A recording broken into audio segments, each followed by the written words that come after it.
Selamat mendengarkan podcast ini. Saudaraku sekalian,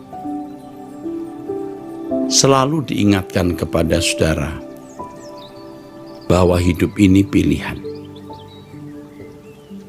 Orang yang tidak memilih berarti memilih tidak memilih. Orang yang tidak memilih berarti mengambil keputusan tidak memilih. Dan orang yang tidak memilih pasti terseret oleh kuasa kegelapan. Sebab yang memilih saja harus berjuang. Kalau orang tidak memilih pasti terseret oleh kuasa kegelapan, terhilang dari hadirat Allah, binasa masuk api kekal. Karena itu saudara, kita harus memilih. Saudara harus memilih. Apakah saudara memilih untuk hidup di dalam pemerintahan Allah atau tidak? Memang saudaraku, iblis memberikan kesenangan, kesukaan kepada manusia. Kalau dibahasakan dengan bahasa bebas kira-kira begini. Senangkan dirimu dengan apa yang kau ingini. Puaskan dirimu dengan apa yang kau niati. Nah, ini suara kuasa gelap. Lalu, suara iblis ini memang licik. Yang penting kamu tidak melanggar moral umum. Kamu menjadi orang baik-baik, ya, tetap ke gereja, ya, atau bahkan mungkin mengambil bagian dalam pelayanan. Saudara, banyak orang Kristen atau hampir semua orang Kristen terjebak dalam kehidupan yang di luar pemerintahan Allah. Tetapi mereka merasa bahwa hidup mereka sudah baik-baik, tidak melanggar kehendak Allah, sudah merasa sebagai anak-anak Allah, sebab pergi ke gereja bahkan mengambil bagian dalam kegiatan pelayanan. Hidup dalam pemerintahan Allah itu sesuatu yang luar biasa, saudaraku. Luar biasa sulitnya, luar biasa sukarnya, tapi juga luar biasa indahnya. Kalimat di dalam doa Bapa kami, ya, datanglah kerajaanmu. Itu merupakan standar hidup bagi setiap orang percaya, bagi saudara dan saya. Datanglah kerajaanmu. Matius 6 ayat 10. Datanglah kerajaanmu. Artinya kita yang harus menghadirkan kerajaan Allah di dalam hidup kita. Dan itu pilihan. Banyak orang dengan mudah mengucapkan datanglah kerajaanmu, tetapi tidak menghadirkan kerajaan Allah. Tragis sekali, saudara. Kalau orang-orang Kristen ini meninggal dunia yang tidak menghadirkan kerajaan Allah ini, ia tidak akan dikenal oleh Tuhan Yesus. Ia tidak menjadi anggota keluarga kerajaan Allah. Dan ini mengerikan sekali. Oleh sebab itu pada kesempatan ini kepada saudara-saudara sekalian saya ingatkan.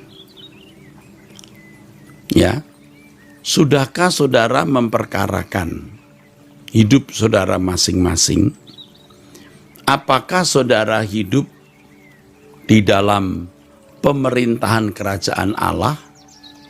Atau apakah saudara sudah menjadi orang percaya umat pilihan yang menghadirkan kerajaan Allah atau tidak? Atau belum? Saudara, kita dari kecil telah terdidik oleh orang tua dan lingkungan kita untuk membangun kerajaan manusia. kerajaan kita sendiri, kerajaan keluarga. Ya.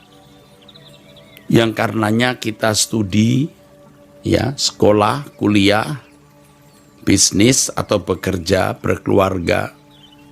Semua kita bangun berdasarkan apa yang kita lihat dalam kehidupan orang lain dan kita ikut saja apa yang orang lain lakukan.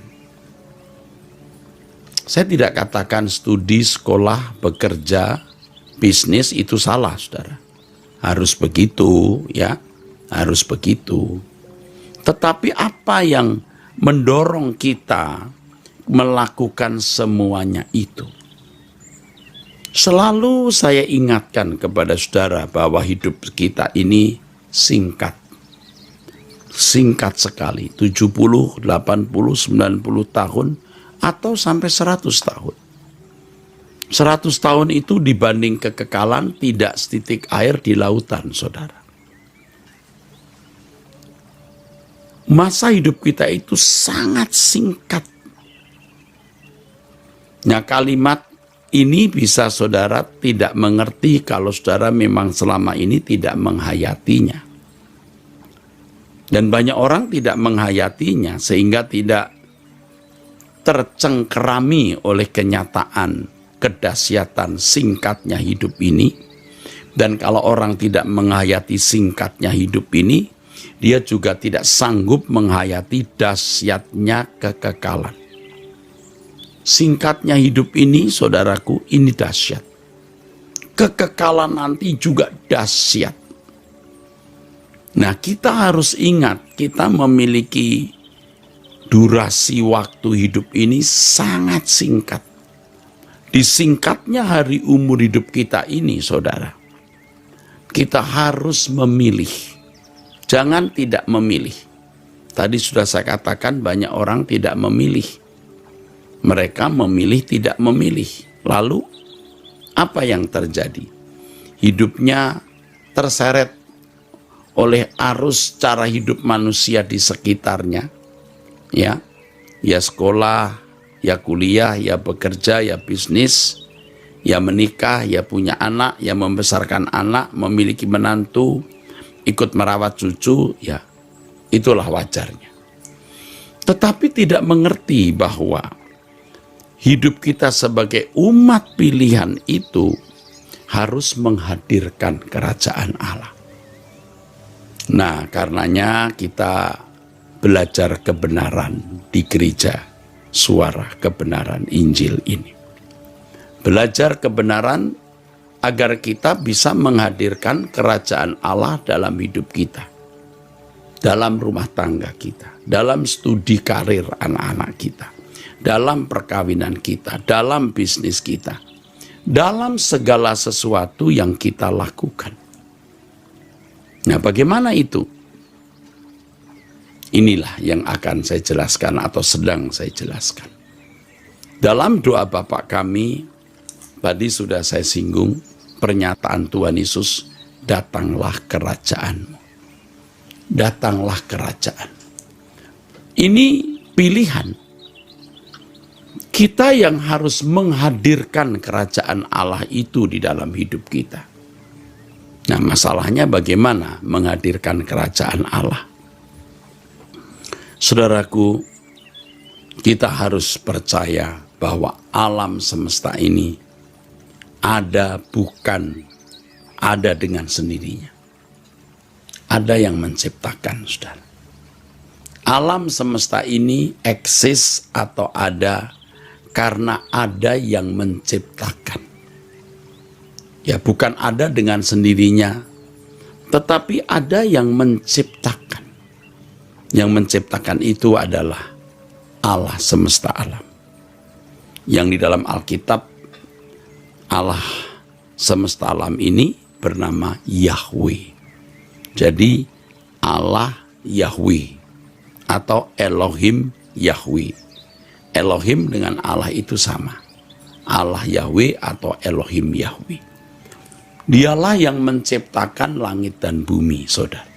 Yang ditulis dalam Alkitab kita. Yang di dalam Alkitab, Allah menyatakan diri sebagai Allah Abraham, Allah Ishak dan Allah Yakub. Juga sering menyatakan diri sebagai Allah Israel. Dialah yang diajarkan oleh Yesus kita panggil Bapa. Bapa kami yang di surga, dikuduskanlah, dipermuliakanlah namamu, datanglah kerajaan. Saudara, inti kekristenan adalah hidup di dalam kehidupan yang menghadirkan kerajaan Allah, atau hidup di dalam pemerintahan Allah. Inilah sebenarnya bentuk atau warna hidup yang ideal yang dikehendaki Allah untuk dikenakan manusia yang adalah ciptaannya. Seandainya manusia tidak jatuh dalam dosa, manusia hidup di dalam pemerintahan Allah, saudara. Ya, manusia bisa menghadirkan kerajaan Allah seandainya manusia tidak jatuh dalam dosa. Tetapi kejatuhan manusia ke dalam dosa, seperti yang dikatakan dalam Roma 3 ayat 23, manusia telah kehilangan kemuliaan Allah.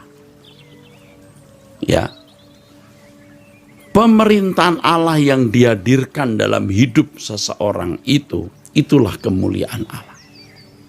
Jadi kalau orang tidak menghadirkan pemerintahan Allah, ia tidak memiliki kemuliaan Allah.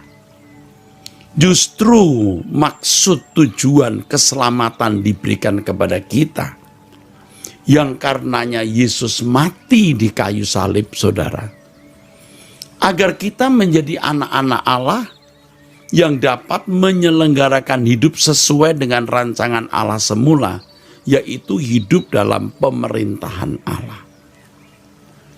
Orang yang hidup dalam pemerintahan Allah itu, saudara, orang yang hatinya bersih, tidak ada kejahatan.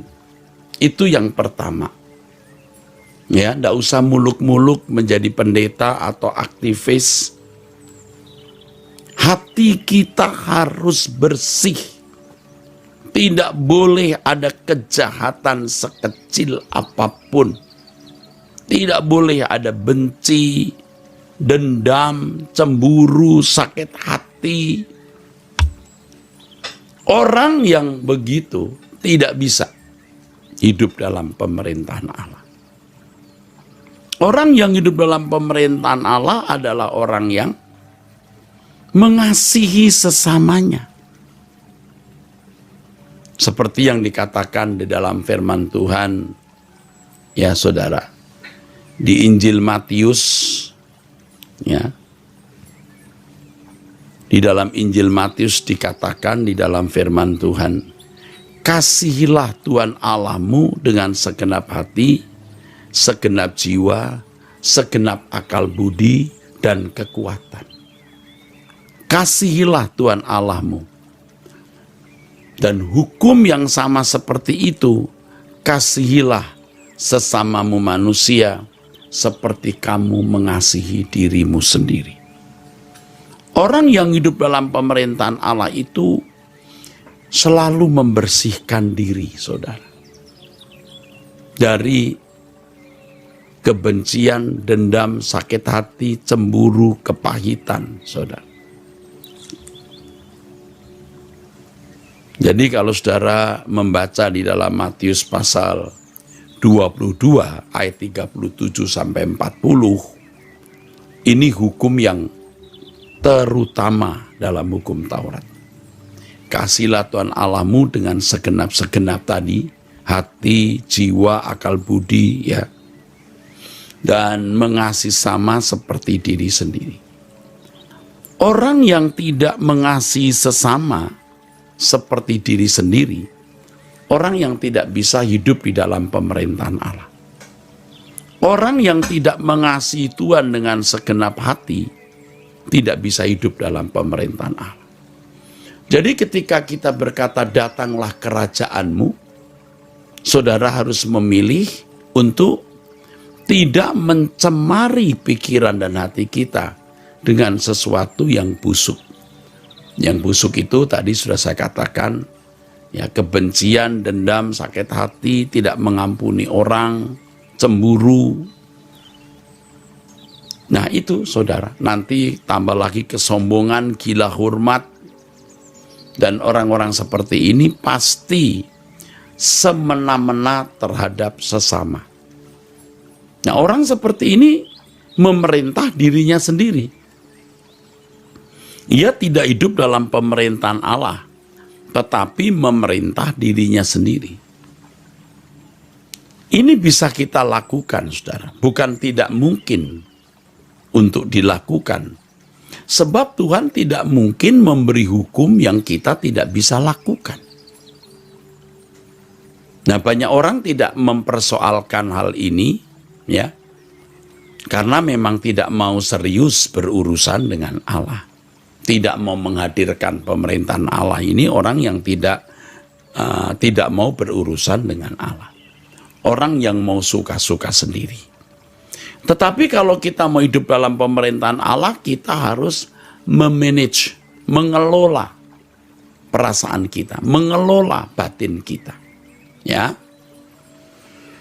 Jangan saudara tidak melakukan apa yang saya katakan ini. Jangan hanya berkata, oh saya tahu. Anda pasti tahu, tetapi Anda sudah melakukan belum atau benar saudara sungguh-sungguh mau melakukan. Ini juga buat saya, bukan hanya untuk saudara. Jangan saudara pikir saya imun dari perasaan benci dendam. Bisa. Saya bisa benci, dendam, sakit hati, pahit terhadap orang yang membuli saya, merusak nama baik saya, merugikan saya, menyakiti saya. Bisa. Tetapi kalau itu saya lakukan, artinya saya sakit hati, dendam, lalu berpikir bagaimana membalas diri, membela diri, saya tidak bisa hidup sebagai anak-anak Allah atau sebagai anak Allah yang ada di dalam pemerintahan Allah. Jadi kalau saudara menghadapi situasi-situasi yang sulit, sebenarnya itu ujian apakah saudara serius untuk hidup dalam pemerintahan Allah. Saudara mendapat kesempatan korupsi misalnya. Nah, kesempatan memeras orang, merugikan orang, tapi saudara untung. Saudara kesempatan untuk berkata tidak. Ya, saudara akhirnya menganiaya diri sendiri, saudara. Ya, orang yang tidak menganiaya diri sendiri, menganiaya orang lain. Menganiaya bukan hanya tidak harus secara fisik, merugikan orang itu menganiaya, saudara. Saudara punya utang terhadap seseorang, Anda sengaja tidak bayar, sampai orang itu kolaps, hidupnya jadi berantakan karena ekonominya berantakan. Anda sebenarnya membunuh orang ini. Lalu anaknya berantakan juga. Saudara tidak hidup dalam pemerintahan Allah, tetapi saudara hidup dalam pemerintahan kuasa kegelapan. Saudara mendapat kesempatan untuk merugikan orang, harus tegas berkata tidak. Karena saudara memilih untuk hidup dalam pemerintahan Allah. Saudara punya kesempatan membalas dendam, saudara tidak membalas dendam.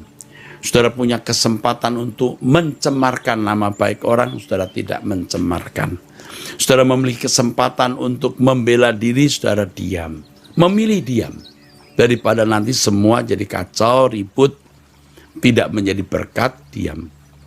Saudara memiliki kesempatan tadi untuk mencuri, ada kesempatan untuk berzina, untuk selingkuh, kesempatan untuk menduduki jabatan tertentu dan menggeser orang lain. Banyak kesempatan-kesempatan berbuat dosa. Tetapi kalau kita memilih untuk hidup di dalam pemerintahan Allah, kita akan berkata tidak. Untuk dosa tidak. Di dalam Alkitab di Kejadian pasal 39, kita menemukan kisah mengenai seorang yang bernama Yusuf. Ya, ini di Perjanjian Lama, saudara. Ini orang yang sukses, saudaraku. Walaupun dia terbuang dari keluarganya, direndahkan menjadi budak, tetapi dia menjadi seorang yang berjiwa bangsawan, saudara. Dia berjiwa bangsawan. Kenapa? Ia tidak menuruti keinginannya sendiri. Dia telah dibuang oleh keluarganya, dia kesepian, jauh dari orang tua, menjadi budak. Istri tuannya memandang Yesus dengan berahi, lalu katanya, marilah tidur dengan aku. Tetapi apa jawab Yusuf yang memang dalam keadaan kesepian? Yusuf berpotensi berbuat salah, saudaraku. Tetapi ada kalimat yang diucapkannya. Bagaimana mungkin aku melakukan kejahatan yang besar ini dan berbuat dosa terhadap Allah? Aduh, ini pernyataan yang luar biasa. Dari muda saya mengagumi dua sosok. Yang pertama Yusuf, yang kedua Daud. Ya, Yusuf saya kagumi karena integritasnya. Dari sejak saya mahasiswa, saya masih muda, ya, saya sudah mengagumi sosok ini, Yusuf. Integritasnya luar biasa. Orang seperti Yusuf ini, orang yang hidup di dalam pemerintahan Allah. Nah, karenanya saudara, kalau mau hidup dalam pemerintahan Allah, harus memiliki integritas. Integritas seperti integritas Yusuf. Saudaraku, ini hal yang harus kita perjuangkan. Kita harus melawan daging kita yang memuat, merekam nafsu-nafsu rendah, yang jika ada impuls atau rangsang bisa tergoda. Tapi kita harus memilih tidak. Kita memiliki jiwa yang sudah keruh. Saudaraku sekalian, jiwa kita itu keruh. Ya. Tergoda untuk dihormati, dihargai orang, meninggikan diri, tidak mau direndahkan, gila hormat. Kalau mengikuti keinginan jiwa kita, bahaya. Kita binasa. Iblis menggunakan orang-orang yang memiliki karakter jahat di dalam dirinya, yang tidak mau menyangkal diri, saudara, untuk merusak hidup orang itu dan hidup orang lain. Kita harus menyadari bahwa kita orang-orang yang telah kehilangan kemuliaan Allah atau telah berdosa. Di dalam diri kita ini ada banyak pangkalan-pangkalan yang bisa dihinggapi oleh iblis. Kalau kita mewarisi gen orang tua kita yang jahat, yang tidak kudus, juga pengaruh dunia sekitar kita, kejahatan di dalam diri kita itu bisa menjadi pangkalan kuasa gelap yang menghancurkan kita, lalu kita merusak orang lain. Nah, ini yang kita harus sungguh-sungguh serius perhatikan, saudara. Kalau kita memilih hidup di dalam pemerintahan Allah, kita harus berani membuang semua hal yang Tuhan tidak kehendaki. Orang yang hidup dalam pemerintahan Allah itu prinsipnya seperti doa Tuhan Yesus di Taman Getsemani. Bukan kehendakku yang jadi Bapa, kehendakmu lah. Dalam segala hal yang dilakukan, yang kita lakukan, saudara, dalam segala hal yang kita lakukan, kita selalu perkarakan di hadapan Tuhan. Tuhan, berkenan tidak saya membeli barang ini? Tuhan, berkenan tidak saya pergi ke kota Anu? Tuhan, berkenan tidak aku mengambil keputusan ini, melangkah begini, melangkah begitu? Harus kita perkarakan. Kalau dulu apa yang kita pandang baik dengan segala argumentasi, alasan yang kita bangun, kita buat saja. Tapi sekarang kita harus bertobat. Hidup kita singkat. Dan di singkatnya hidup ini kita harus benar-benar hidup di dalam ketertundukan kepada Tuhan. Nah, ini yang pertama, saudara. Orang yang hidup dalam pemerintahan Allah, orang yang harus benar-benar bersih hatinya. Tidak ada kejahatan dan dosa. Saudara pasti tahu, dan Roh Kudus pasti menolong saudara untuk tahu. Yang penting saudara memiliki komitmen, punya tekad, punya janji, punya ikrar. Kalau perlu kita jadikan nazar, sumpah, begitu saudara. Aku mau hidup suci Tuhan, aku mau hidup tidak bercacat, tidak bercela Tuhan. Aku mau mengasihi Engkau lebih dari mengasihi dunia ini. Nah, komitmen itu membuat saudara akan ditolong Tuhan untuk bertumbuh. Ingat ya, yang ini saudara harus ingat. Ya, hidup dalam pemerintahan Allah itu terjadi dalam hidup seseorang kalau orang tersebut memiliki hidup hati yang bersih. Ya, ini saya kira cukup ya, penjelasan ini cukup. Roh Kudus akan menolong saudara ya, apa yang salah, apa yang benar. Pasti Roh Kudus akan pimpin. Pasti, karena Roh Kudus itu ada, hadir, hidup, pasti pimpin saudara. Nah, yang kedua, orang yang hidup dalam pemerintahan Allah itu orang yang melakukan pekerjaan Tuhan. Tuhan Yesus berkata di Yohanes pasal 4 ayat 34, makananku melakukan kehendak Bapa dan menyelesaikan pekerjaannya. Ada pekerjaan Tuhan yang kita kerjakan bersama-sama di gereja, betul. Tetapi ada proyek-proyek pribadi yang Allah percayakan kepada kita masing-masing di luar tembok gereja. Jadi melayani Tuhan itu bukan hanya di dalam gereja, di luar gereja juga pelayanan. Jika tindakan kita itu membuat orang menjadi dekat dengan Tuhan, menjadikan orang mengasihi Tuhan, menjadikan orang anggota keluarga kerajaan Allah. Ya, membuat orang sempurna seperti Bapa dan serupa dengan Yesus. Tentu semua harus di dalam pimpinan Roh Kudus, saudara. Kalau tidak dalam pimpinan Roh Kudus, tidak bisa, saudara. Ini yang Tuhan kehendaki dalam hidup kita, saudara. Tuhan mau itu. Ya. Melakukan pekerjaan Bapa. Setiap kita itu punya panggilan khusus. Tadi saya katakan kita bisa sama-sama melayani pekerjaan di gereja, walaupun gereja juga banyak bidang-bidang. Tetapi pasti ada pekerjaan khusus yang kita miliki, yang harus kita tunaikan. Tuhan Yesus berkata, makananku melakukan kehendak Bapa dan menyelesaikan pekerjaannya. Ya. Jadi ada tugas khusus yang Tuhan percayakan kepada kita. Jangan sampai kita meninggal dunia belum menemukan tugas itu. Tuhan akan memberi kita tugas A, tugas B, tugas C, tugas D tiap hari. Tuhan bisa berbisik begini, misalnya, datanglah ke rumah iparmu itu, nasihati dia. Atau lihatlah adikmu, saudaramu dalam kesulitan, bantulah dia. Banyak proyek yang Tuhan akan berikan kepada kita. Sampai tender, istilahnya itu proyek besar, saudara. Dari proyek kecil sampai proyek besar. Dari proyek harga 50 juta, 500 juta, 5 miliar, sampai 50 miliar, sampai 500 miliar, atau sampai 5 triliun dan seterusnya.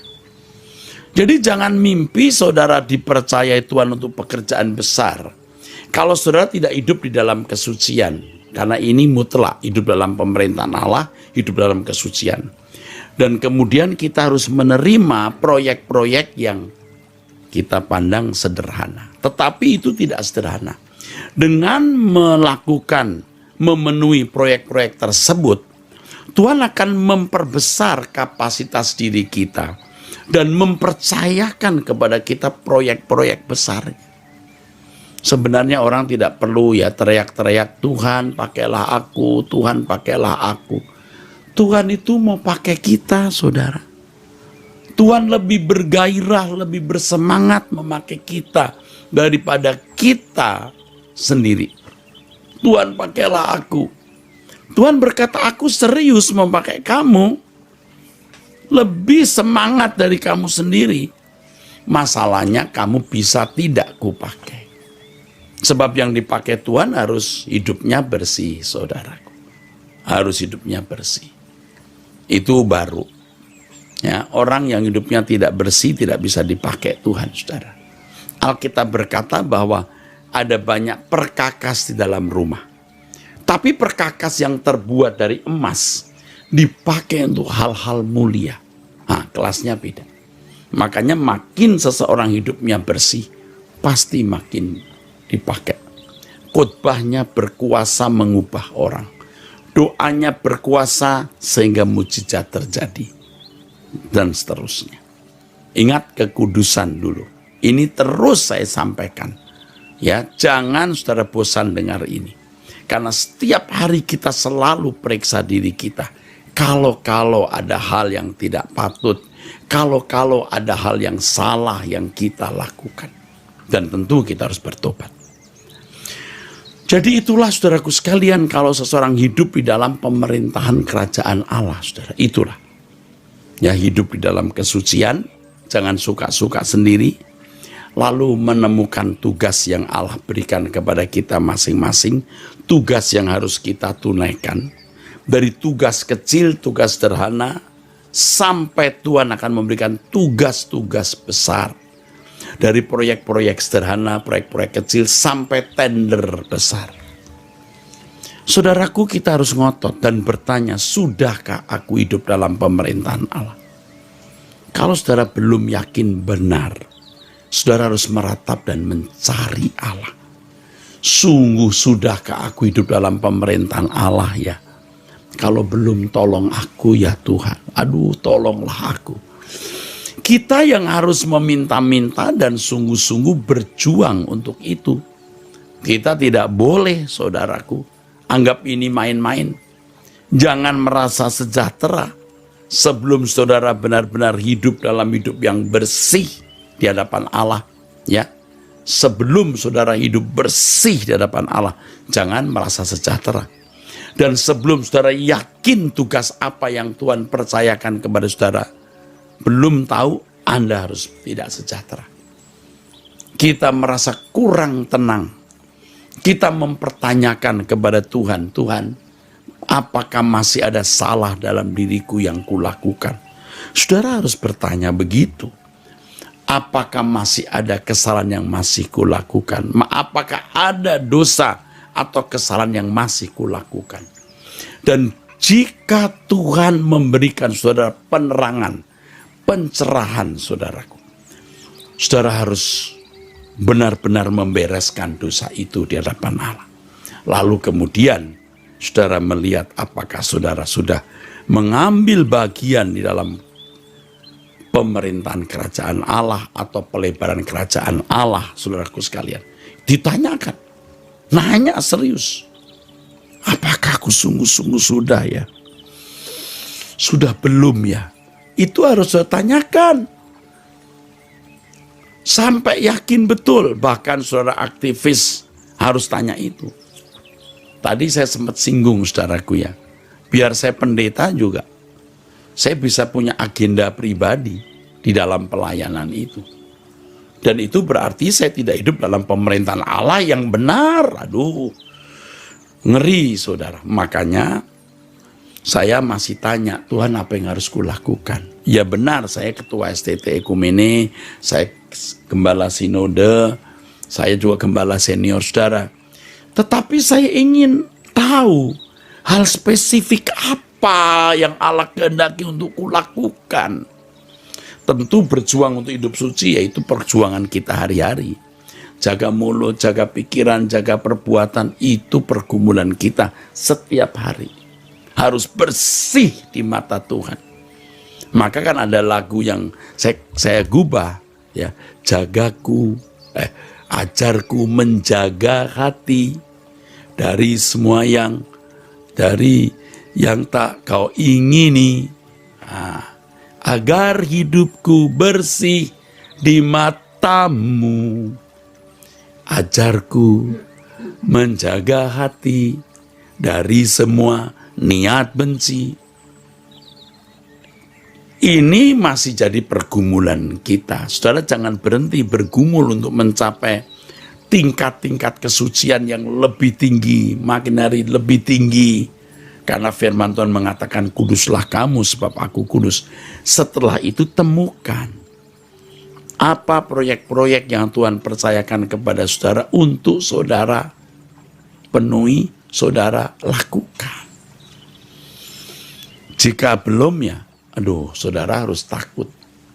Saya juga takut, jangan sampai saya meninggal dunia di hadapan pengadilan Tuhan, ternyata hidup saya masih kotor, masih ada dosa. Dan ternyata, wow, ada pekerjaan yang belum saya lakukan, ngeri. Bapak, Ibu, saudara-saudaraku, khususnya jemaat GSKI Pluit yang digembalakan oleh Bapak Pendeta Mark. Ayo kita bertobat jika kita belum menghadirkan kerajaan Allah dalam hidup kita. Saya pun juga bertobat tiap hari. Dan selalu memperkarakan, apakah aku sudah menghadirkan kerajaan Allah dalam hidupku. Hidup benar-benar kudus, tidak ada kebencian, tidak ada dendam, tidak ada sakit hati, tidak ada kepahitan. Ya, bersih dalam segala hal. Lalu kutemukan rencana-rencana Allah yang harus kulakukan, kupenuhi. Hidup kita menjadi asik, saudara. Dengan gaya hidup seperti ini yang kita perjuangkan, maka kita sebenarnya sedang berkemas-kemas. Jadi kalau saya berkata berkemas-kemas, itu maksudnya ini. Ya, jangan lagi hanyut dengan banyak kesibukan. Kita memang harus sibuk. Sibuk studi, sibuk kuliah, sibuk karir, sibuk bisnis. Memang saudara harus sibuk. Tetapi kita melakukan itu untuk Tuhan. Dalam rangka kita mempersiapkan diri masuk ke dalam kerajaan Allah. Sebab kita harus memang bertanggung jawab terhadap pasangan hidup, terhadap keluarga. Kita harus mendukung pekerjaan Tuhan. Harus. Mesti, saudaraku. Kita harus, ya, yang pasti ya, membalas kebaikan orang tua. Merawat orang tua. Yang pasti itu. Waduh, kalau sampai tidak merawat orang tua, Tuhan marah banget, saudara. Lalu kita mandiri, tidak jadi beban bagi orang lain. Kita menolong keluarga besar kita, kita menjadi berkat bagi masyarakat. Kita ikut mendukung pelayanan. Dengan tenaga, pikiran, uang, harta kita. Nah, ini loh yang Tuhan kehendaki, saudara. Dengan cara demikian kita berkemas-kemas. Ingat satu hal. Orang yang tidak hidup di dalam pemerintahan Allah, waktu di bumi, dia tidak akan pernah hidup di dalam pemerintahan Allah di kekekalan di kerajaan surga. Jadi surga dimulai dari sekarang. Surga bukan dimulai nanti waktu kita mati baru masuk surga. Kalau sekarang seseorang tidak hidup dalam pemerintahan Allah, di kekekalan dia tidak akan hidup dalam pemerintahan Allah. Dan itu kelihatan, sebenarnya nampak, saudara. Apakah orang hidup dalam pemerintahan Allah atau tidak, itu kelihatan sebenarnya. Dari cara hidupnya.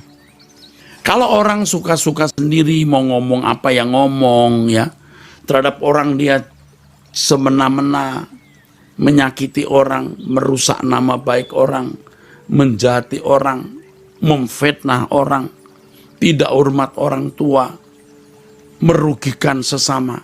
Ini anak-anak setan yang jelas pasti masuk ke dalam api kekal, pasti terpisah dari hadirat Allah. Saudara, jangan begitu. Kalau kita pernah melakukan itu dulu, sekarang kita bertobat, berhenti berbuat dosa. Berhenti berbuat dosa. Ayo kita berhenti berbuat dosa. Ayo kita berhenti berbuat dosa, kita bertobat. Dan mulai hari ini, mulai saat ini, kita berkata kepada Tuhan, Tuhan, aku mau menghadirkan kerajaan Allah dalam hidupku. Aku mau hidup dalam pemerintahan-Mu, ya Allah. Tolonglah aku, ya, karena aku tidak mau terbuang dari hadirat-Mu. Tuhan memberkati saudara-saudara sekalian. Sola Gracia.